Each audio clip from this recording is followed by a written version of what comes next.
সোমবার দুপুর 3:15 চট্টগ্রাম রাউজানের উর্কিচর ইউনিয়নের নিজ বাসার সামনে সমবয়সীদের সাথে খেলছিল 3 বছরের ছোট্ট শিশু নাবিলা আক্তার।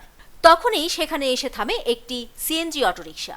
মুহূর্তেই দুর্বৃত্তরা নাবিলাকে সিএনজিতে তুলে দ্রুত চম্পট দেয়। সিসিটিভি ফুটেজে দেখা যায় নিখুঁত পরিকল্পনায় এই অপহরণ কাণ্ড ঘটায় চক্রটি। অপহরণের কিছু পরেই শিশুটির বাবার ফোনে 5 লাখ টাকা মুক্তিপণ চেয়ে কল আসে। তবে শেষ রক্ষা হয়নি। চট্টগ্রাম জেলা পুলিশের নির্দেশনায় রাউজান থানা পুলিশ সিসিটিভি ফুটেজ ও তথ্য প্রযুক্তি ব্যবহার করে দ্রুত অভিযানে নামে।